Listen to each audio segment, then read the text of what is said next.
ఇప్పుడు fee reimbursement కూడా లేదు. బిడ్డలు పెద్ద చదువులు చదవాలి అంటే కూలీ నాలీ చేసుకునో అప్పు చేసో మీ బిడ్డలను చదివించాలి. చదివిన వాళ్ళకు ఉద్యోగాలు వస్తున్నాయా? ఏమా ఉద్యోగాలు వస్తున్నాయా? ప్రతి జనవరి 1న జగనన్న గారు జాబ్ క్యాలెండర్ విడుదల చేస్తాను అన్నారు. జాబ్ క్యాలెండర్ విడుదల చేయడం దేవుడు ఎరుగు. ఉన్న ఉద్యోగాలు కూడా ఓడిపోతున్నాయి. మెగా డిఎస్సి అన్నారు. మెగా డిఎస్సి అంటే ఆ రోజు చంద్రబాబు గారు 7,000 ఉద్యోగాలు ఇస్తుంటే హేళన చేశాడు జగనన్న గారు. నేను వస్తే మెగా డిఎస్సి ఇస్తా, 25,000 ఉద్యోగాలు ఇస్తారు మెగా డిఎస్సిలో అన్నాడు జగనన్న గారు. ఒక్క ఉద్యోగం కూడా భర్తీ చేయలేదు. ఈ రోజుకి 30,000 టీచర్ ఉద్యోగాలు ఖాళీగా ఉన్నాయి.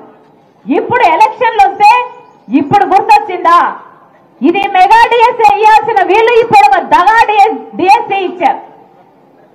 ఇప్పుడు కేవలం 6,000 ఉద్యోగాలు భర్తీ చేస్తారట. మరి ఇది ఎలక్షన్లు స్టంట్ కాకపోతే మరి ఏమిటి?